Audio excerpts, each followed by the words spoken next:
Hola, ¿qué tal a todos? Esta es la segunda clase asincrónica, así que está siendo grabada.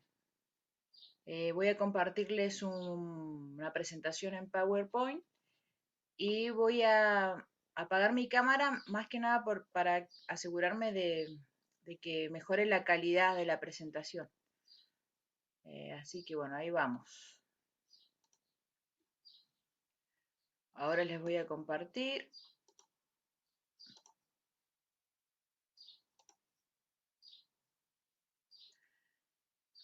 Ahí estamos compartiendo. La idea, como siempre les digo, es hacer un rescate de las ideas principales de lo que ustedes tienen en sus módulos. El contenido es sacado de ahí. Yo le agrego algunas imágenes como para aclarar algunas ideas y hacerlo un poquito más dinámico, pero la información está sacada todo de los módulos que le dieron a ustedes. Bueno, a ver si esto expande. Ahí estamos.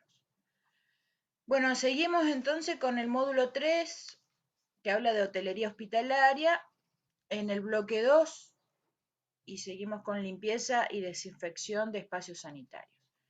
El tema que vamos a tocar hoy van a ser las características de presentación e higiene personal que deben cumplir el personal de limpieza, normas y medidas de seguridad y prevención y protección, y por último, en forma resumida, hablar un poco de cómo es el protocolo de limpieza y desinfección en contexto de COVID-19.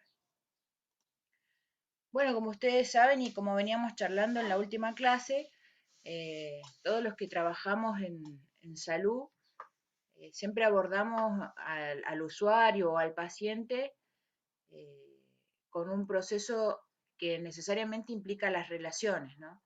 Uno trata de ser siempre eh, ameno con el usuario, porque bueno, nosotros les ofrecemos un servicio a los pacientes. No es al revés, no es que el paciente eh, nos brinda el servicio a nosotros, sino al contrario, ¿no? Nuestra atención siempre debe ser integral y tener en cuenta la bioseguridad, esto que veníamos también viendo en la clase anterior. Cuando yo atiendo a un paciente o doy mi servicio, siempre tengo que tener esta mirada de reducir riesgo, ¿no? Para proteger al usuario y evitar al mínimo posible que tenga un evento adverso, ya, en este caso ya sea infectológico, y para cuidarme a mí como trabajador y cuidar a mis compañeros, ¿no? Que trabajan en un hospital o donde a mí me toque dar mi servicio. A eso se refiere con una atención integral, ¿no? Que implica la parte física, psicológica, social y con esta mirada de bioseguridad. Por supuesto, para esto yo tengo que respetar las normas de higiene, las normas de limpieza y desinfección de las instituciones, que en cada hospital o en cada lugar de trabajo están definidas, ¿no? Y esas se basan en la norma general. Así que yo como trabajador tengo que conocer las normas de mi servicio, mi lugar de trabajo y aplicarlas. Y por supuesto, estas normas, como vimos, están implícitas en esto de seguridad, ¿no? Esto de reducir riesgos. Y saber también que en cada lugar de donde yo brinde mi servicio, en cada institución, las tareas y funciones son variadas, ¿sí? Y están definidas en cada normativa. Entonces, ¿cuáles son las características de presentación que deben de cumplir el personal de limpieza, ¿no? Ustedes ya estuvieron viendo algo de esto con Andrea, cuando estuvieron hablando del perfil del mucamo o del personal de limpieza, hablaron de esto, así que yo le voy a hacer un repaso cortito nada más para centrarme en esta temática que no hayan visto. Bueno, tener en cuenta que yo no trabajo solo, ¿no? Como personal de limpieza no es una tarea individual, siempre trabajo en equipo con los demás profesionales, con los demás trabajadores del hospital. Trabajamos siempre coordinados, buscando la complementariedad en las tareas, ¿sí? Y básico para trabajar en equipo es una comunicación efectiva. La comunicación efectiva que vieron ustedes con Andrea, la comunicación efectiva debe haber un feedback, ¿no es cierto? Debe haber un momento de escucha con los interlocutores para entender bien la idea, siempre basada en el respeto y con un fin en común que es darle un buen servicio integral al usuario o paciente. Las relaciones interpersonales, a esto se refiere que necesariamente el humano cuando se comunica o tiene un tipo de relación con otro, se muestra la comunicación a través lo verbal y lo no verbal. ¿Sí? A ver cuál es mi postura, cuáles son mis actitudes, mi cara, los gestos de mi rostro, el tono de la voz. ¿Sí? Lo básico de esto es saber que yo estoy brindando un servicio, que necesito de mi otro compañero de trabajo, que necesito comunicarme en forma respetuosa y que mis actitudes y mi forma de comunicación siempre van a afectar al otro, ¿no? Ya sea en forma negativa o positiva. Entonces yo sé que todo lo que yo hago va a impactar en el otro. ¿Y a quién impacta? Principalmente al paciente, ¿no? Ya sea en forma positiva o negativa, según mi forma de relacionarme con los demás. La imagen personal, esta regla de la imagen personal en general es para todos los trabajadores de salud, no solamente para ustedes, ¿no? ¿Y qué implica imagen personal? Implica lo relacionado a cómo voy yo presentado a mi lugar de trabajo, ¿no? Esto de ir en forma ordenada, en forma higiénica, con el uniforme limpio, ¿no? O sea, los ambos o la ropa que le den en cada institución tiene que estar presentable, el cabello ordenado, recogido corto. Esto más nada tiene una explicación desde la infectología, ¿no? Si yo tengo mi pelo suelto, por más que planchadito y eso, pero mi pelo suelto tiene más riesgo de que se caiga y caiga en lugares donde no debería estar. Por ejemplo, ¿en qué lugar? ¿No? Puede caer arriba de la comida de los pacientes, o en una herida, o en la cama, en la unidad de los usuarios. Entonces, para prevenir todas esas situaciones, mi cabello tiene que estar ordenado y atado, ¿sí? Tanto para las mujeres como los varones, ¿sí? Porque cada uno ya es libre de tener su pelo como quiere, pero la idea es que esté ordenado y recogido, ¿no? Para evitar esto de andar propagando mi cabello en cualquier lugar. Porque yo no controlo cuándo se me va a caer el pelo, entonces evitar lo tengo que tener atado.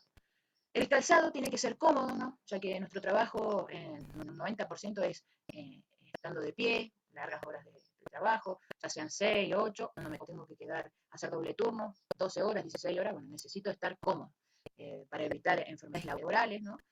Para tener una buena circulación y un descanso óptimo. Y también se recomienda que el calzado sea de goma para evitar las caídas o resbalarse con agua, que ustedes siempre van a estar trabajando con líquidos, con agua, lo ideal es que tengan estas características. Esto de las uñas cortas es muy importante, ¿no? Esto por una cuestión histológica, ¿no? Por una cuestión estética. Abajo de las uñas, nosotros, aunque no lo veamos y pensemos que tengamos las limpias, es un reservorio de microorganismos, de suciedad, ya sea tierra, células muertas de la piel, o cuando tengo contacto con cualquier sustancia o elemento, siempre va a quedar resto abajo de la uña. Y como saben, y lo veníamos charlando, las manos son el principal medio de transmisión o de traslado de microorganismos y de suciedad.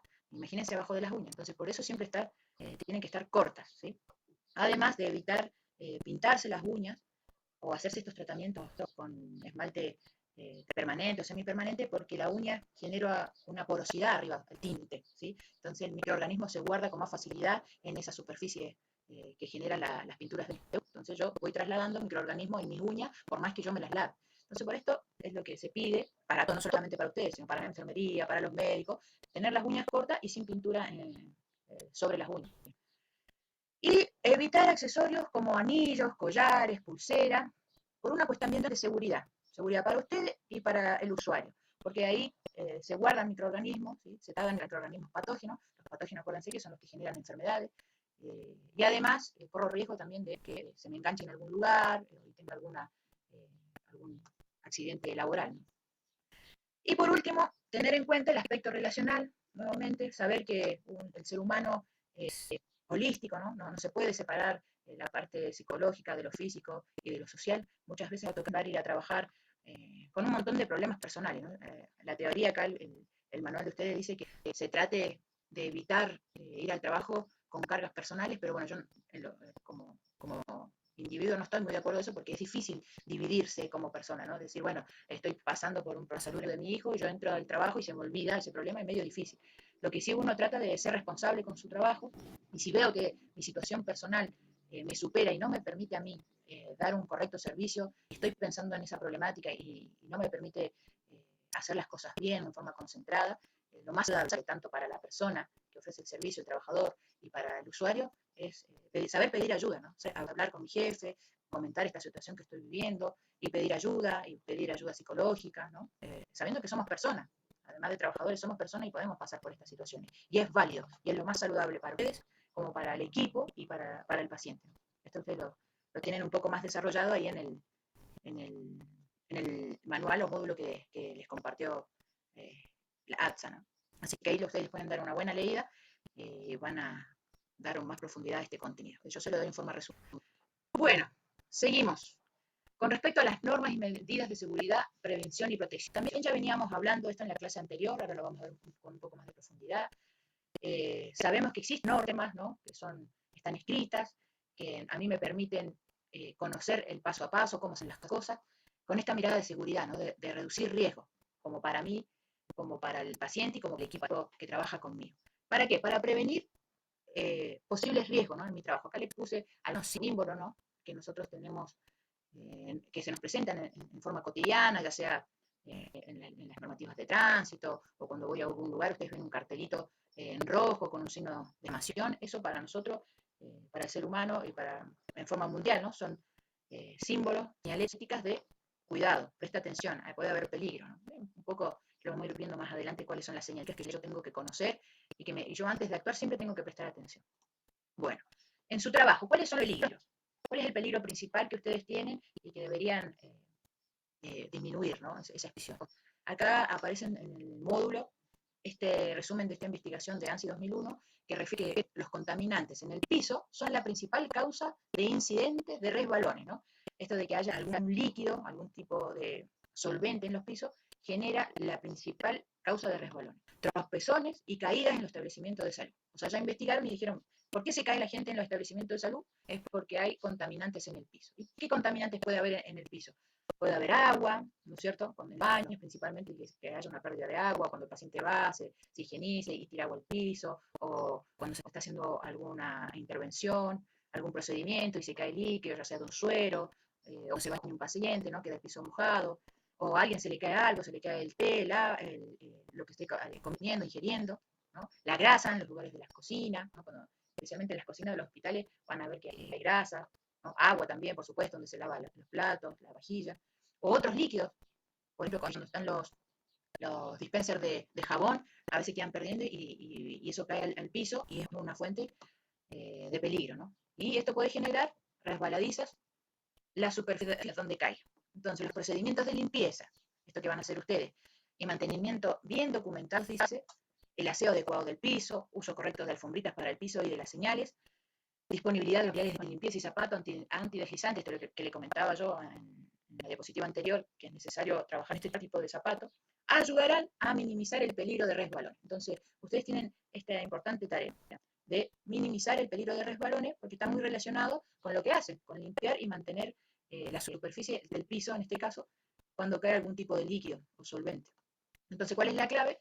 Limpiar, usar zapatos deslizantes y cuando ustedes vean alguna zona que está húmeda por cualquiera de los motivos que le comentaba anterior u otro, evitar que las personas entren ahí hasta que ustedes puedan asegurarse de que esté sano. Esa es una de las prevenciones que están en sus manos, reducir las caídas. Y como veníamos viendo también en la clase anterior y haciendo un repaso, dentro de los hospitales hay una alta probabilidad de que haya una transmisión de una enfermedad porque esta cadena de cómo se surge la enfermedad no se rompa como debiera ser, ¿no? ¿Se acuerdan que para que surja una enfermedad tiene que haber un agente infeccioso, puede ser una bacteria, un virus, un hongo, un parásito, ¿no? Que tiene que haber un reservorio, un lugar donde este se reproduzca, ya sea otra persona, el agua o los alimentos. Hay una puerta de salida, sale de ahí a través de la sangre, de secreciones, excreciones o la propia piel, ¿no? Y se transmite, hay un modo de transmisión que puede ser de contacto, ¿no? Tocando una superficie u otra persona contaminada a través de gotas, ¿no? Cuando yo hablo, elimino gotitas de saliva, o por la parte respiratoria, al respirar, yo elimino el virus o la bacteria, depende del peso, ¿no? del microorganismo. Y hay una puerta de entrada, ya sea por las membranas o las mucosas de la vía aérea, de los ojos, una puerta de entrada respiratoria, una puerta de entrada circulatoria, y justo tapó el circulito eso, pero dice respiratoria y circulatoria ahí. Y hay un agente susceptible, ¿no? Hay una persona que puede estar más susceptible a enfermarse. ¿Cuáles son los más susceptibles? Los inmunosuprimidos, los diabéticos, los quemados, que ya charlamos de esto, y los pacientes quirúrgicos, ya que tienen una herida abierta o están en proceso de cicatrización o en proceso de recuperación, y las edades, ¿no? Los niños y los adultos son los más propensos a infectar. Entonces, si yo logro en alguna parte de esta cadena, ¿no? Poder cortarla, la transmisión, es la forma de evitar que alguien se enferme o que haya un brote en un hospital. Y acá, como decíamos en anterior, ustedes forman parte en varias partes de la cadena, ¿no? Por ejemplo, en el agente infeccioso, ustedes pueden cortarla a través de la desinfección, ¿no? Las personas pueden tomar un antimicrobiano, ¿no? O también forma parte de la esterilización de algunos insumos. Acá en la parte de los reservorios es importante cortar la transmisión a través de la limpieza del medio ambiente, desinfectar bien la superficie o el almacenamiento seguro de alimentos, tratar bien el agua, ¿no? Para desinfectarla. En las puertas de entrada, el lavado de manos, que corre para todos los trabajadores de salud, ¿no? Los 5 correctos, ¿se acuerdan? Ahí también en el material ustedes tienen para leer cómo se debe lavar las manos y por qué nos debemos lavar las manos, un poco más en profundidad. Controlar las secreciones y excreciones, eliminar en forma adecuada los residuos y el tratamiento de la ropa contaminada, que eso lo vamos a ver más adelante. En todas estas partes, ustedes son esenciales para cortar esta cadena de transmisión, como podemos ir viendo. En los modos de transmisión, esto de controlar la estructura, también el lavado de manos, sanitizar los ambientes, desinfectar los equipos, la esterilización de algunos elementos y utilizando los elementos de protección personal o EPP, ¿no? Yo puedo cortar acá en la transmisión. Con respecto a la puerta de entrada, continuamos con el lavado de manos, yo puedo cortar la transmisión con un buen lavado de manos, con técnicas asépticas, cuidados diarios, cuidados del catéter, que esto es más para enfermería y médicos, ¿no? Y utilizando, por supuesto, elementos de protección personal, que ahora los vamos a ir viendo. Y con respecto a evitar la cadena de transmisión en un paciente susceptible, yo lo puedo ir cortando o reduciendo la posibilidad a través de las inmunizaciones. La inmunización se refiere a las vacunas, ¿no? A desarrollar, aumentar los glóbulos blancos de mi parte, para que cuando esté en contacto con este microorganismo patógeno, cualquier reaccione y se defienda adecuadamente. Una buena nutrición y tratamientos de alto riesgo prolongado. Algunos de estos pacientes son más susceptibles, o para mí como trabajador también, ¿no? Esto necesito yo para cuidar. Bueno, entonces, ¿cómo se transmiten en un hospital los microorganismos? Y puede ser del contacto tan simple de una persona con otra, ¿no? La mamá puede estar contaminada con sus manitos y se lo pasa a su hijo, ¿no? O el camillero, la enfermera, con sus manos contaminadas, se puede contaminar o puede contaminar a la persona en la atención directa.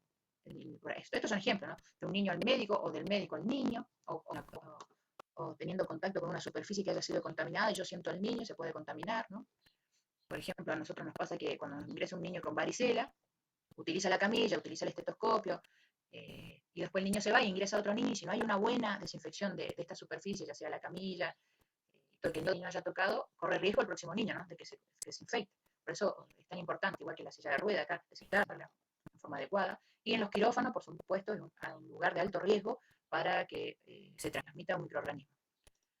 Entonces, para esto hay precauciones, ¿no? Precauciones de aislamiento para el paciente, que lo protegen al paciente y que nos protegen a nosotros de esa posible contaminación. Hay precauciones estándares, o sea, que se utilizan para todos los tipos de pacientes, y hay precauciones expandidas, que son casos especiales, ¿no? Para casos en que el microorganismo se transmite a través del contacto, a través de gota o a través de forma respiratoria. Ahora la vamos a ver. ¿Se acuerdan que vimos esto de las precauciones estándar, que son para los cuidados que uno tiene que tener en general para los pacientes, o cuando uno se expone a los fluidos corporales de cualquier paciente, que son el uso de guantes, ¿no? Que nos protegen de los fluidos corporales, cuáles son vómito, saliva, secreciones, transpiración, materia fecal, orina, ¿sí?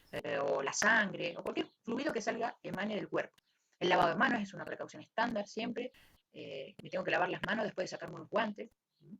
El uso de camisolino delantal para protegernos de salpicaduras de los fluidos corporales. Ustedes cuando tengan que trabajar cerca de un paciente que está tosiendo o que está sangrando, también se tienen que colocar el camisolín, porque si no se colocan pueden contaminar su ambo o su ropa de trabajo y va a ser una fuente de transmisión, ¿no? Ustedes van a otro lugar y llevan ese microorganismo en su ropa. El uso de barbijo, ¿no? De protección ocular para protegernos de los microorganismos que se aerosolizan o que salpican, ¿no? Un paciente que está tosiendo, está salpicando estos fluidos, entonces me tengo que cuidar las mucosas. Descartar los cortopunzantes. ¿Cuáles son los cortopunzantes? Los que cortan y los que punzan, elementos que cortan y punzan. Por ejemplo, las agujas, los bisturíes, vidrios, ¿sí? Cada vez que se usa o lo tengo que descartar en estos elementos. No encapuchar las agujas, como dijimos, ¿sí? Es una de las formas de precaución estándar. Yo tengo acceso a una aguja, la agarro y la tiro inmediatamente al descartador. La utilización de resucitadores individual para cada paciente. Yo tengo que saber de quién es el resucitador y dejarlo en la unidad del paciente para que no se confunda y lo utilicemos en otro paciente, porque eso está contaminado con microorganismos del individuo, y si yo lo traslado a otro paciente, lo más probable es que lo infecte, ¿no? y el buen tratamiento de la ropa y la basura, ¿no? Adecuado a las normas de cada industria. Entonces, las precauciones estándares, ¿para qué sirven? Sirven para reducir el riesgo de transmisión de microorganismos de fuentes reconocidas o no, de infecciones nosocomiales. Nosocomiales se refiere a infecciones hospitalarias. ¿Sí? Entonces, sirven para reducir el riesgo de transmisión de infecciones hospitalarias. Y se deben implementar con todos los pacientes, independientemente de su diagnóstico y presunto estado de infección. Quizás yo no sepa lo que tiene el paciente, no sé cuál es su diagnóstico, de igual manera yo tengo que aplicar estas precauciones estándar. Esto ustedes lo tienen que saber. Eso seguramente va a ser pregunta del parcialito que tengan, pues básico, entender para qué sirven estas precauciones estándar. Y las precauciones expandidas se aplican en forma conjunta con las precauciones estándares en caso de sospecha o confirmación de patógenos epidemiológicamente importantes, ¿no? Además de cuidarme con estas precauciones estándares, agrego otras precauciones, ya que lo más probable es que tenga la sospecha o ya me hayan confirmado que el paciente tiene un tipo de patógeno, ¿no? Un patógeno, microorganismo que puede producir una enfermedad. O en caso de que las precauciones estándares no sean suficientes para evitar la transmisión. ¿Sí? Yo necesite un elemento más para protegerme o para proteger al paciente. Bueno, y acá explica en forma individual cada elemento de las precauciones estándares. Lavado de manos. ¿Cuándo me tengo que lavar las manos? Cuando estén visiblemente sucias, luego del contacto con sangre, fluidos orgánicos, secreciones, excreciones y elementos contaminados, ¿sí? aunque esté dando guantes. Dice. O sea, yo obviamente para trabajar sobre superficies que estén contaminadas con algún fluido me tengo que poner guantes. Y al sacarme los guantes me tengo que lavar las manos de igual modo. ¿Sí? Me tengo que lavar las manos después de sacarme los guantes, entre contacto con diferentes pacientes o entre tareas y procedimientos del mismo paciente para evitar la contaminación cruzada de un sitio contaminado a otro que no esté contaminado, ¿sí? Y luego el contacto con superficies del medio ambiente. Estos son, en resumen, los cinco lugares que yo me tengo que lavar las manos, en las 5 condiciones, perdón, ¿sí? Los guantes. ¿Para qué uso guantes? En general ustedes no van a usar guantes estériles, esto más que nada para enfermería. Utilizo guantes para contacto con sangre, fluidos orgánicos, secreciones, excreciones y elementos contaminados, mucosa y piel no intacta, ¿sí? Esto también, ustedes no van a tener un contacto directo con el paciente, pero sí con la unidad del paciente, ¿no? Que va a estar, también puede estar contaminada con sangre, con fluido, con secreción. Los guantes se deben cambiar entre tareas, no usar el mismo par de guantes con diferentes pacientes, eso también. Cada vez que yo esté en la unidad de mi paciente tengo unos guantes y después cuando voy a la unidad del otro paciente tengo que cambiar. Los guantes no se lavan y no se reusan, son descartables, se deben tirar. ¿Sí?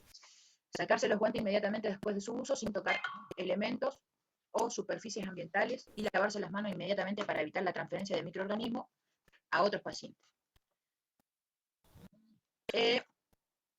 El barbijo y la protección ocular, también que ahora en este tiempo de COVID también fueron muy famosos y siguen siendo, ¿no? Estos elementos se deben usar para proteger las membranas de las mucosas de los ojos, ¿no? De la nariz y la boca. Durante procedimientos y actividades de cuidado del paciente, en los que es probable que ocurran salpicaduras o se produzcan sprays de sangre, fluidos orgánicos, secreciones y excreciones. En cualquier lugar donde el paciente esté aerosolizando cualquier fluido, sea de la vía aérea o sangre, yo tengo que ponerme barbijo y protección ocular, para cuidarme a mí. ¿Sí? Ahora van a ver que en algunos tipos de aislamiento, cuando yo entro a su habitación, yo tengo que entrar sí o sí con barbijo y protección ocular. Lo vemos ahora más adelante. Seleccionar el tipo de barbijo a utilizar teniendo en cuenta el uso que le dará, ¿sí? Tener en cuenta que se requiere barbijo N95, que estos son los de mayor protección en determinados casos, ¿no? Para proteger la vía respiratoria. El N95, perdón, ahí me adelanté. El N95 se utiliza en microorganismos que son mucho más livianos, ¿no? de menor tamaño y mucho más contagiosos. En esos casos yo utilizo N95. Y los barbijos tableados se utilizan para protección de vía aérea en determinadas enfermedades del microorganismo de mayor tamaño y no traspasa el filtro ese que está formado el barbijo. Camilín. ¿Cuándo debo usarlo? Dice, debe ser impermeable o repelente a los líquidos. O sea, el camisolín que yo uso, al contacto con el líquido no se debe mojar, debe correr el agua. ¿Sí? Porque si se moja el camisolín no tiene sentido, porque pasaría el fluido para mi ropa. Y debe cubrir el torso y los brazos. ¿Sí? Esos camilines sin manga no tampoco tienen sentido, tienen que cubrir todo el brazo y todo el torso.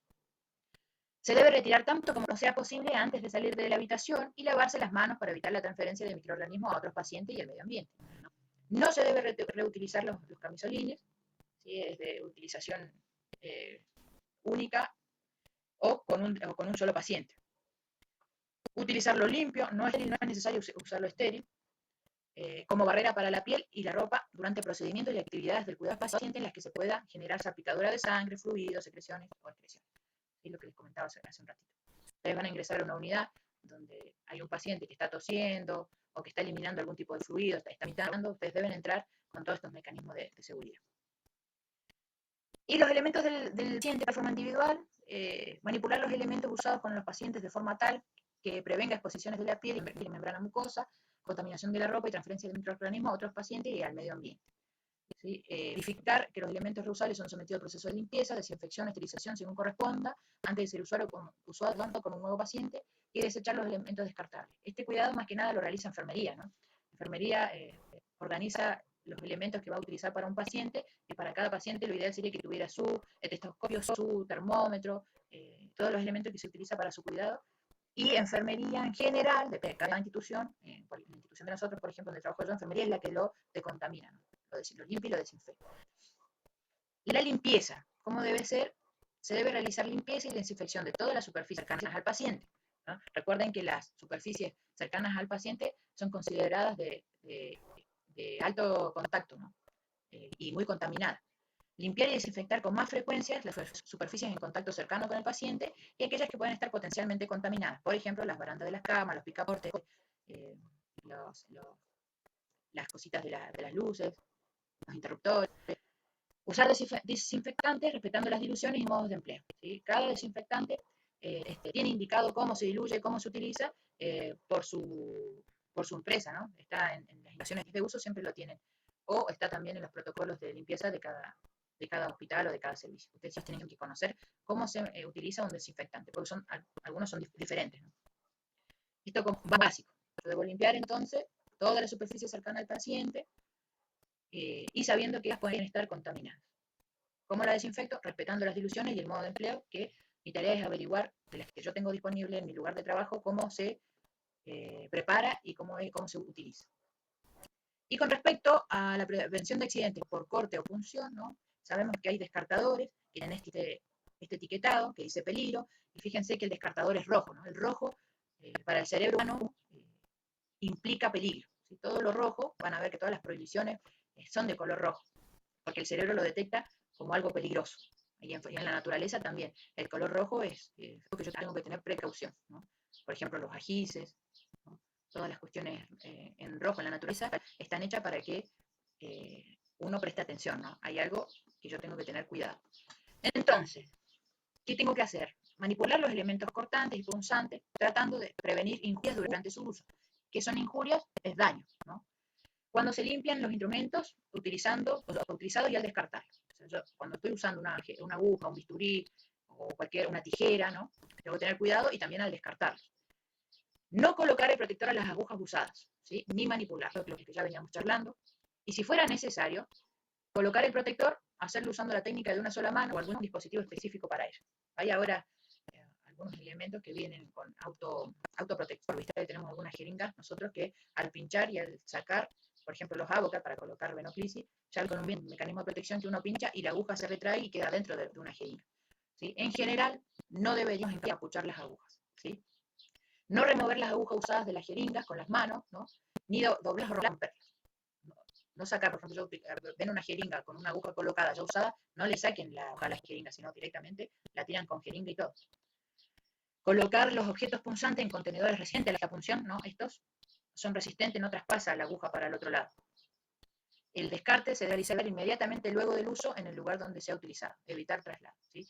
O sea, yo siempre tengo que tener cerca un descartador. Ustedes van a ver que en una unidad de paciente siempre debería estar un descartador cerquita al paciente, ¿no? Ya sea para descartar agujas, vidrio o ampollas, ¿no? Las ampollas se van descartando todo ahí porque son cortantes y punzantes.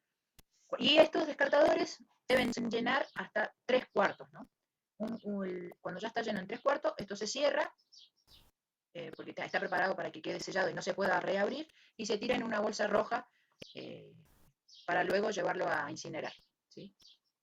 Esto nunca se tiene que, si está cerrado y lleno, nunca se tiene que abrir y nada. Y a veces en enfermería, para asegurarse que nadie lo abra, ni se abra por accidente esto, porque puede quedar cerrado, se le pone cinta, ¿viste? Pero si realmente esto funciona, no debería abrirse. Bueno, ¿se acuerdan que les contaba que dependiendo del tipo de enfermedad o de microorganismo o cómo se transmite, tenemos las precauciones ya sea de contacto, las de por gotita o las respiratorias? Bueno, esta es de contacto. Todos estos microorganismos con los que puede estar infectado un paciente, a mí me dicen que yo tengo que utilizar mecanismos de protección de contacto. ¿Por qué? Porque se transmiten con tocar una superficie contaminada. Y yo me puedo llevar ese microorganismo y me puedo infectar. Tenemos estos microorganismos, ¿no? Rotavirus, varicela, el BCR, parainfluencia, el enterovirus, herpes, pediculosis, la gripe, aviar, todo esto se contagian a través del contacto. ¿Sí? Estas precauciones se aplican en forma conjunta con las precauciones estándar a pacientes que están infectados o colonizados, o los que tienen sospecha de estarlo, con estos microorganismos que son epidemiológicamente importantes y pueden transmitirse por contacto directo o indirecto. Directo es tocar al paciente directamente, ¿no? Perdón la redundancia, tocando al paciente, la piel del paciente, las manos, cualquier parte del cuerpo, a través de un beso, un saludo, eso es directo. Y indirecto es cuando yo toco algo que haya tocado el paciente, ¿no? Por ejemplo, un estetoscopio, la baranda de la caja, ¿sí? Cualquier elemento que haya estado en contacto con el paciente. ¿Y cuáles son las precauciones de contacto?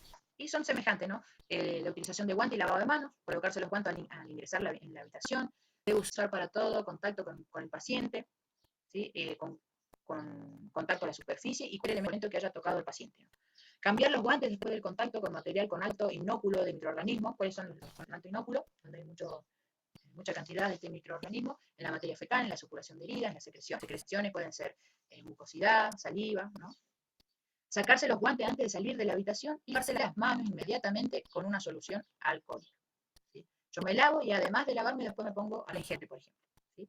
Luego de la remoción de los guantes y del lavado de manos, no tocar superficies ambientales potencialmente contaminadas o elementos de la habitación del paciente. O sea, si yo me lavo las manos no tengo que volver a tocar nada, ni al paciente ni nada de la unidad del paciente. Y si lo llegase a hacer, me tengo que volver a lavar las manos y volver a colocar alguna solución alcohólica, ¿sí?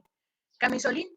Con respecto al camisolín, en este tipo de paciente que tiene aislamiento de contacto, usarlo siempre para ingresar a la habitación, ¿sí? Es de un solo uso. ¿Por qué? Porque si yo toco alguna superficie contaminada con este tipo de microorganismo, ya está contaminado en el camisolín, ¿sí? No, y yo no puedo salir con ese camisolín y otra parte porque voy a seguir contaminando todo lo que toque mi camisolín. Entonces yo lo uso una vez, cuando estoy por salir de la habitación, me lo saco cuidadosamente y lo descarto. Sacarse el camisolín antes de salir de la habitación del paciente, asegurarse que la ropa no tome contacto con superficies potencialmente contaminadas para evitar la transferencia de microorganismos a otros pacientes o ambientes. Es más lo que les dije recién. Bueno, ¿y cuáles son los elementos para el cuidado del paciente? Bueno, como les decía, el estetoscopio, el termómetro debe ser de uso exclusivo para ese paciente. Si cada paciente tiene que tener sus elementos para el cuidado, ¿no? Yo no los puedo estar compartiendo con otro paciente. Y se debe enviar y desinfectar siempre antes de usarlo con otro paciente. Cuando se va el paciente de alta, yo cada elemento que se utilizó con un paciente que tuvo elemento de contacto o no, yo lo debo desinfectar para volverlo a usar. No solamente limpiar, sino que desinfectar. Y ahora vamos a ver más adelante el concepto de limpiar y de desinfectar. Traslado al paciente. Cuando yo traslado a un paciente que está en aislamiento de contacto, tengo que hacerlo limitando el movimiento del traslado, ¿no? Por ejemplo, si lo tienen que llevar a hacerse una placa, rayos, yo trato de hacer el camino más corto, más directo y no andarlo paseando por todo el hospital, ¿no? Porque se aumenta el riesgo de contaminación o de transferencia a otras personas. Y el traslado se debe asegurar con todas las precauciones durante su transporte y también en el lugar de destino, ¿no? Se deben colocar el uso de camisolín y guante, y al paciente también se le coloca un camisolín, guante, para que también sea menos, se reduzca la posibilidad de transmisión. Recuerden que esta sería una foto de una unidad de paciente, ¿no? Tenemos la cama, la mesita de luz, la mesita para comer, los monitores, el panel de oxígeno, ¿sí? El estetoscopio, el circuito de aspiración, las bombas. Todo esto es considerado de alto contacto, ¿sí? Por lo tanto, está todo posiblemente contaminado con microorganismos resistentes a los antibióticos y esas cosas. Entonces, o microorganismos patógenos, en general por una enfermedad. Entonces, yo como personal de limpieza, tengo que saber que todo esto puede estar contaminado. Cuando yo desinfecto, tengo que tener en cuenta que tengo que desinfectar cada parte de esto, con las precauciones que ya venimos recién, teniendo los elementos de protección personal. La limpieza, como es la técnica para limpiar, que también lo vamos a profundizar más adelante, tiene que ser por arrastre, ¿sí? Yo con un paño húmedo limpio en una dirección hacia la otra, ¿sí? Por ejemplo, puede ser de izquierda a derecha o de arriba hacia abajo, pero nunca volviendo para atrás, ¿no? Si yo no puedo hacer este movimiento de Z, porque ahí yo no estoy limpiando, estoy trasladando el microorganismo para adelante y para atrás, ¿sí? Siempre es de adelante, de izquierda a derecha o de arriba hacia abajo. Es importante saber que para retirar el polvo de una superficie ya no se utiliza ningún tipo de mecanismo seco, ¿no? No se utiliza ni escoba, ni el plumero. Todo tiene que ser con un paño, ¿sí? En cuadro húmedo. Y herrarlo con el producto limpiador. Estos paños o rejillas se deben cambiar a medida que se va ensuciando. En la limpieza horizontal, a lo vertical, se pasa el paño en línea recta, lo que te venía diciendo recién. Es la técnica de arrastre gráfico de arriba, ¿no? Así se pasa el paño o de izquierda a derecha, o de derecha a izquierda, pero en una sola dirección. Se debe evitar sacudir el paño para no dispersar el polvo, y el polvo, por supuesto, que es lo que tiene microorganismos. Yo no puedo sacar viendo el trapo. Lo que sí lo puedo hacer es enjuagarlo. Comenzar con la limpieza por las paredes altas a las paredes más bajas, superficies planas, lados y soporte. Siempre uno limpia de lo más limpio a lo más sucio, ¿sí? No al revés, porque pues, si yo comienzo por un lugar muy contaminado, corro riesgo de contaminar lo que estaba limpio, ¿sí? Verificar que todos los espacios limpiados queden en perfectas condiciones. Perfectas condiciones implica, yo limpié un panel, tengo que asegurarme que quede funcionando, y para eso puedo trabajar en equipo con el equipo de enfermería, ¿sí? Solicitarle que se fije si quedó todo enchufado, porque a veces cuando se limpia se puede desenchufar una bomba o apagar algún botón de un motor, ¿no? Entonces, todo tiene que quedar en perfectas condiciones, ¿sí? Y bien limpio y bien seco. Y acá les pongo esta imagen, recordando, ¿se acuerdan que vimos cuánto viven los microorganismos en la superficie? Estos son microorganismos patógenos que generan enfermedades. Miren cuánto viven. Dice, la gram positiva, como por ejemplo el Staphylococcus aureus, que estas generan neumonías, por ejemplo, sobre las superficies viven de 7 días a 7 meses. ¿Sí? Imagínense que pudo haber un paciente estado en una habitación hace 6 meses y nadie limpió la mesita de luz. Yo voy y la toco y después me toco la nariz, me puedo enfermedad de neumonía, porque el virus, la bacteria todavía estaba activa en esa superficie. Los tipos de virus, ¿no? Estos viven 20 días en algodón, 40 días en poliéster. Esto para que se den cuenta que los microorganismos sobreviven en las ropas, ¿no? El virus puede vivir a 80 días en algodón y en poliéster. 80 días, son un mes y medio más o menos, ¿no? 2 meses y medio casi. Los virus, los SARS virus, están 96 horas en superficies. Los norovirus, de 21 a 28 días en superficie. El influenza, 12 horas en algodón, papel y tejido. Y los hongos, las cándidas, Aspergillus, Mucor, Fusarium, son todos patógenos que provocan enfermedades. Sobreviven rangos de un día a semanas. Miren la importancia de una limpieza y desinfección diaria, ¿no? Si no, yo corro riesgo hasta semanas y meses después de que haya estado un paciente con este tipo de patógeno. Bueno, entonces el aislamiento de contacto implica lavado de manos, uso de guantes, lavar las manos siempre después de sacarse los guantes, utilizar un camisolín limpio y descartarlo inmediatamente después de su uso.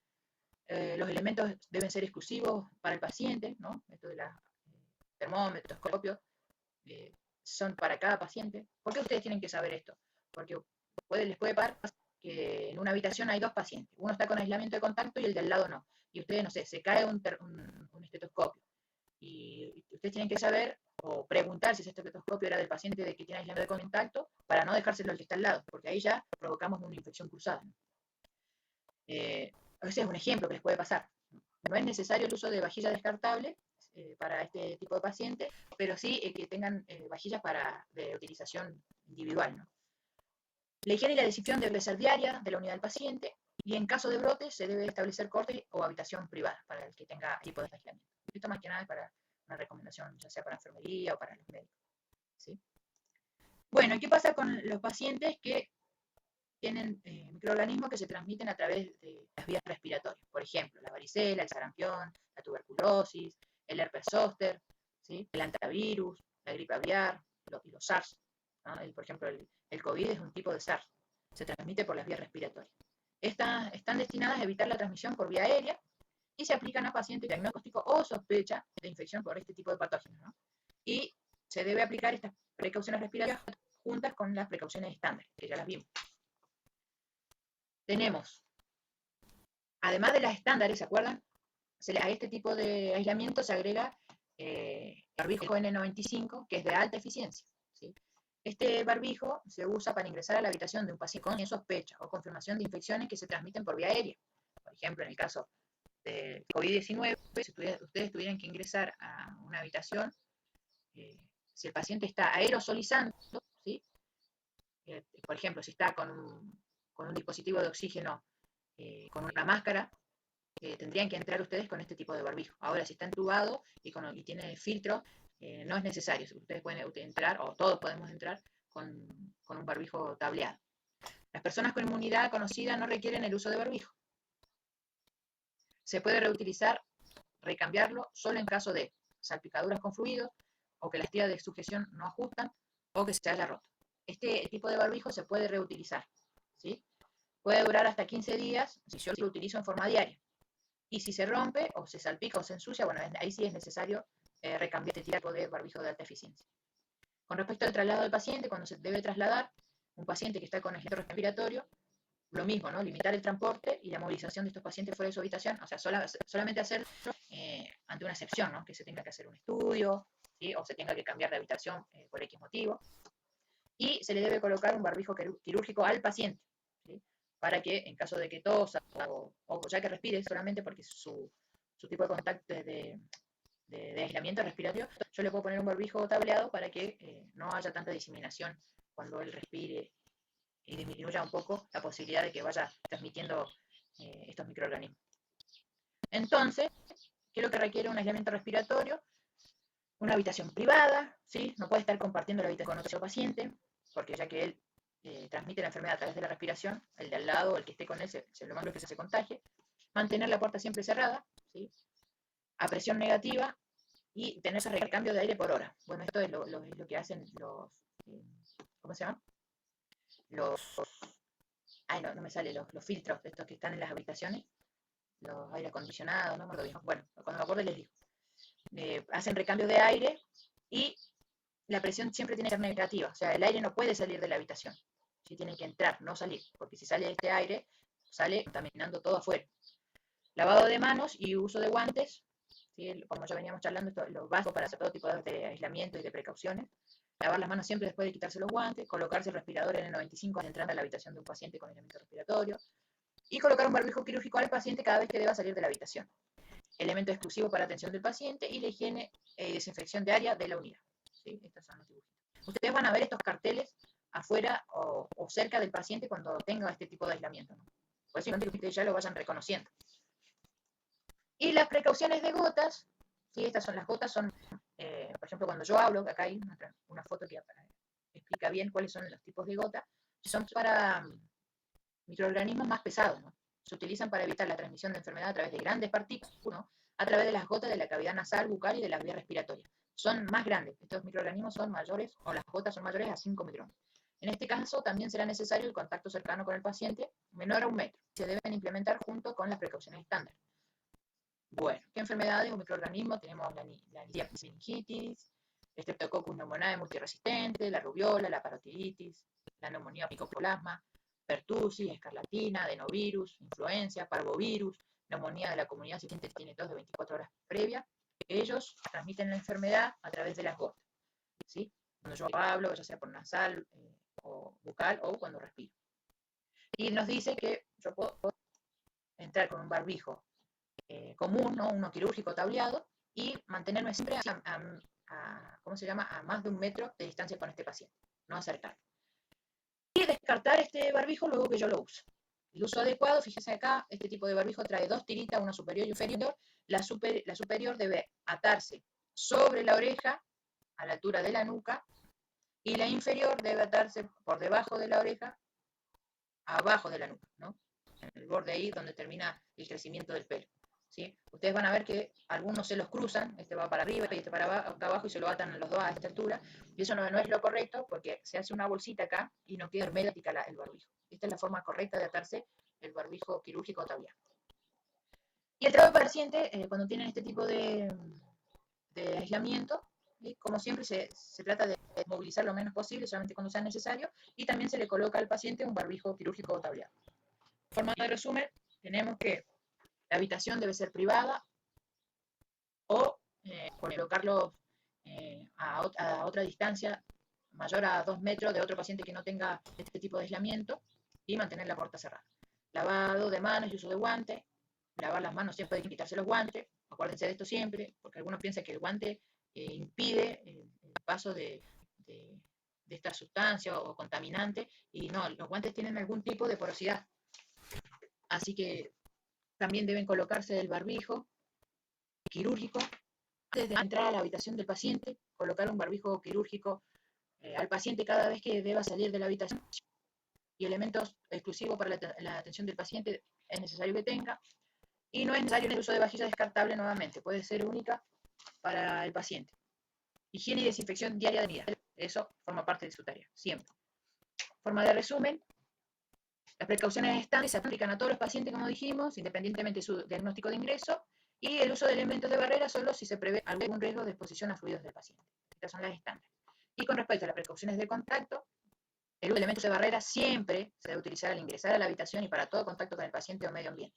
Con respecto a las precauciones por gotitas o por gotas, el uso de barbijo quirúrgico para contacto a menos de 1 metro con el paciente, y precauciones para respiratorias, el uso de N95 al ingresar a la habitación y mantener las puertas cerradas sería como las diferencias más marcadas entre una y otra. Esto también se lo tienen que saber, ¿sí? Es como el resumen de lo más importante. Y les quería mostrar un poco de cómo es la secuencia de cuando me coloco los elementos de protección personal, ¿no? Tiene un orden.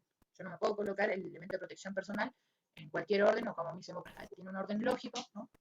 Lo primero que tengo que hacer antes de colocarme el elemento de protección personal es lavarme las manos, luego va el camisolín, ¿sí? Y siempre se tiene que atar a la altura del cuello, porque acá tiene 2 tiritas, y después tiene otra tirita a la altura de la cintura, ¿sí? Ahí se ata. Tienen que estar siempre atados, ¿por qué? Porque a veces uno por el apuro, por ahorrarse tiempo, se pone el camisolín, no se los ata, o no se los ata bien, y cuando yo estoy haciendo la actividad que tengo que hacer, se me empieza a salir, a correr, a bajar, y estoy corriendo riesgo de infectarme, ¿no? Ya sea mi ropa, mi cuello, mi brazo. Entonces siempre hacer las cosas bien y atarlos bien. Con la técnica de la rosa, una rosita, un moñito. Entonces yo, para sacármelo, solamente debería tirar un extremo de una tirita y se desataría fácilmente. Después de colocarme el camisolín, me debo colocar el barbijo, ¿sí? Común o filtro de partículas según el caso, ¿sí? Si tienen que entrar, por ejemplo, a un aislamiento por gotita, el barbijo común, o si tengo que entrar a un aislamiento respiratorio, el de N95, y la de colocación debe ser la correcta, ¿sí? Como ya les expliqué, siempre fijándome que quede bien sellado el barbijo, mi rostro, que no haya ninguna fuga de aire, ¿no? Por eso se debe apretar la zona de la nariz, que quede bien selladito ahí, bien ser a los costados del rostro y abajo también en el mentón, ¿sí? Por eso debo asegurar el ajuste nasal. Deslizar sobre el mentón y chequear que esté todo ajustado el barbijo. Luego me coloco las gafas, ¿sí? Las antiparras también se llaman, y me puedo colocar la máscara para proteger más que nada el barbijo N95, y si llega a haber alguna aerosolización, se ensucia solamente la máscara, ¿no? Y después se limpia eso y listo. Y no me contaminaría mi barbijo ni algunas partes del rostro que quedan descubiertas. Y por último, coloco otro par de guantes sobre el camisolín, ¿sí? ¿No? Que quede arriba de la manga del camisolín. Y cuando lo retiro, también tiene un orden adecuado, cuyo fin es reducir las posibilidades de contaminarme en el momento que me estoy sacando los elementos de protección personal. Lo primero que voy a sacarme va a ser el camisolín y descartarlo en bolsa roja. Luego me retiro los guantes y los descarto en bolsa roja. Me lavo las manos, ya con las manos limpias, agarro mi antiparra y me la saco, ¿sí? Y luego ya me saco el barbijo, y por último me vuelvo a lavar las manos, ¿sí? Acuérdense, lavar las manos es muy importante en todos los procesos. ¿Sí? Acá están las imágenes, ¿cómo se llama? Que muestran cómo es el proceso. De igual modo, ustedes en YouTube tienen varios videitos que muestran cómo es la colocación y el retiro de los elementos de protección personal. Lo muestran bien claro, como para que tengan una idea más dinámica, ¿no? ¿Sí? Igual esto, cuando ustedes ingresen a trabajar, lo van a practicar seguramente hasta que lo aprendan. ¿Sí? Porque estos conocimientos, más que nada, son prácticos, no tanto teóricos. Y yo incluso se colocan cartelitos cerca de las habitaciones o donde yo me tengo que colocar elementos de protección personal, indicándome los pasos para acordarme. ¿Sí? Son cosas que uno no se puede olvidar, entonces necesito una ayuda gráfica para acordarme de cómo se deben colocar. Así que esto no se lo tiene que aprender de memoria porque no tiene lógica. Esto es un aprendizaje más práctico que teórico. Sí, lo importante, tienen que saber todo esto, es en qué momento yo me tengo que colocar los elementos de protección personal y cuáles son los tipos de agentes. ¿Sí? Y, por supuesto, recordar que otras formas de protección, ¿no? Que ya que estamos viendo forma de prevención, protección, es utilizando las vacunas. Y las vacunas recomendadas para todo el personal de salud, y que siempre ustedes van a tener el calendario completo, va a ser la dosis de hepatitis B, la de influenza, ¿sí? La triple viral, que nos cubre del sarampión, rubiola y parotiditis, contra la varicela, la triple bacteriana, la doble bacteriana, contra la hepatitis A, contra la meningitis, y las vacunas ahora agregadas en estos últimos años contra el COVID-19. Bueno, esto dependiendo del contexto se puede ir modificando seguramente, como vieron ahora, esta vacuna es obligatoria para poder trabajar en un hospital. ¿Sí? ¿Y cuál es la función de las vacunas? Es protegernos. Bueno, y por último, y en forma de suma medida, les traigo las recomendaciones de limpieza y desinfección de material sanitario y superficies y ambiente en contexto de COVID-19. Y es un poco más de lo que hemos venido charlando hasta ahora, utilizando esta lógica, ¿no? Utilizando la lógica de con qué tipo de microorganismo estoy tratando, cómo se transmite este microorganismo, entonces yo me voy a cuidar dependiendo de cómo se transmite y voy a desinfectar las superficies dependiendo del microorganismo, ¿no? De cuánto dura y cómo se elimina este microorganismo. Con respecto a las personas que manejan la ropa, ¿no? O al momento en que la buscamos, o el personal que va a manejar la ropa contaminada, este personal debe colocarse el equipo de protección personal e inmediatamente después sacárselo, sacarse el barbijo quirúrgico, el delantal plástico, guantes de goma y protección ocular, ¿no? Esto es lo que tienen que tener siempre colocado para protegerse, ¿sí? Y cuando se retire la ropa sucia, debe colocarla dentro de la bolsa y luego colocarla en el carro. Estos son como los cuidados de las personas que van a dejar la ropa contaminada con pacientes que tengan COVID-19. Yo no puedo manejar este tipo de ropa sin el equipo de protección personal. ¿Sí? Y esa ropa contaminada tiene que ir en bolsa, la bolsa tiene que estar bien cerrada y en lo posible tiene que estar la bolsa afuera rotulada, ¿no? Es decir, poner cuántas prendas de ropa son y colocarle afuera COVID-19 para que el siguiente trabajador que vaya a lavar la ropa o manipular esa ropa, sí sepa que esa ropa está contaminada con COVID. Y cuando yo esté manejando esta ropa siempre debo usar barbijo, ¿sí? El barbijo tablear. Para el personal de limpieza se recomienda siempre el higiene de lavado de manos, el barbijo quirúrgico. ¿Por qué el barbijo quirúrgico y no el de 95, el de alta eficiencia? Porque el de alta eficiencia yo lo debo usar cuando el paciente esté provocando aerosolización, cuando se esté difuminando a través del aire el virus. En cambio en la ropa no, la ropa está ahí quieto, ¿sí? Y no se difumina. Entonces a mí me alcanza con el barbijo quirúrgico. Utilización del camisolín, utilización de guante y protegerme los ojitos con el antipar. ¿Sí? El personal de limpieza que se encuentra en triage o en internación y en UTI son los que deben tener este tipo de precauciones o elementos de protección personal. ¿Sí? Después van a ver, el triage es un lugar donde se clasifican los pacientes, especialmente en las guardias. ¿Sí? Entonces son lugares como de alto riesgo, al igual que en la internación, donde ya tengo yo confirmado el COVID y las terapias intensivas. Y siempre se consultará al personal de enfermería o médico sobre cambios en las medidas de elementos de protección personal. ¿Sí? Hablamos del trabajo en equipo, ¿no? Y la comunicación efectiva. Porque muchas veces puede pasar que tenemos una sospecha de COVID y entramos con todo el elemento de protección personal a hacer desinfección de la unidad y resulta que después al día siguiente se descarta el COVID, entonces, ¿cómo se llama? O al revés, o entró por sospecha y después se confirmó. Entonces yo siempre tengo que mantenerme en comunicación con compañeros, con enfermeros o médicos para ir viendo cómo me tengo que cuidar, ¿sí? Es importante eso. Y acá aparece, que esto después ustedes lo pueden volver a leer, ¿sí? Porque aparece todo en el material del módulo, en unos links, cómo es el procedimiento de limpieza y desinfección de esta superficie en contexto de COVID. ¿Sí? Acá se los voy a leer como para aclarar. Es el procedimiento de limpieza y desinfección en las superficies y de los ambientes en contacto con pacientes se hará de acuerdo a la política habitual de limpieza y la desinfección del establecimiento. No se deben rociar las superficies con desinfectante. ¿Por qué? Porque si yo rocío una superficie que puede estar contaminada con COVID, puedo hacer el efecto de difuminar el virus, ¿no? Se lo puedo ayudar a esparcirse más todavía. Entonces, ¿qué es lo que tengo que hacer? Es rociar un paño, lo que yo rocío es el paño y con eso puedo empaparlo lo suficiente y limpiar la superficie. Las superficies se deben limpiar a fondo durante más de 1 minuto. Limpiar las superficies horizontales de las habitaciones o zonas de aislamiento con cuidado especial en la superficie donde el paciente haya estado acostado o tocado con frecuencia y alrededor de la cama del paciente. Esto se hará periódicamente y después del alta. Es lo que veníamos charlando, ¿no? Las superficies de alto contacto se limpian en forma periódica y según necesidad también. A veces se tosió y saltó algún tipo de secreción o se vomitó, entonces se trabaja en conjunto con enfermería y el enfermero le va a pedir en forma amable que se puede volver a repasar la unidad del paciente. Se empleará los detergentes y desinfectantes habituales autorizados por la autoridad competente para tal fin, con efecto virucida, o sea, que elimine el virus, y para la superficie se utilizará material desechable. ¿Sí? No se puede reutilizar el material con lo que yo limpie, sino que se descarta.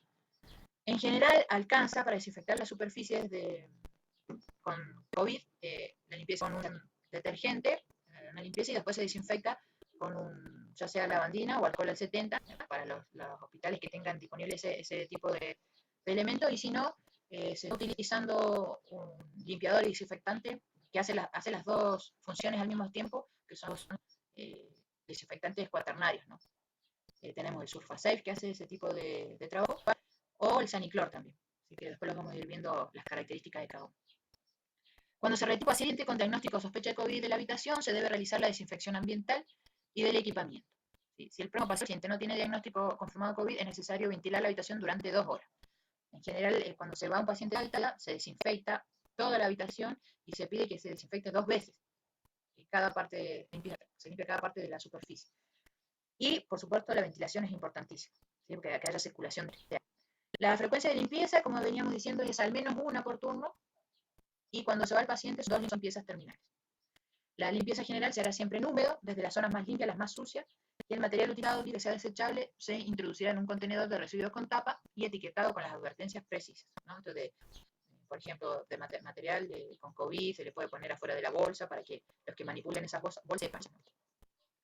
Y les voy a dejar como tarea que vean que miren este afiche, ¿sí? Que está en la página 43 del módulo de ustedes, hacen doble clic ahí o lo anotan así en la web y van a ver algún otro tipo de riesgo a lo que están expuestos los servicios de limpieza, ¿no? Y tiene unas actividades muy interesantes ahí porque le hace preguntas, verdadero o falso, para entrenarlos a ustedes también, un poco si comprendieron el contenido, ¿no? Así que como tarea estaría bueno que hagan esto y lo charlamos después en la clase sincrónica, cómo les fue con esto.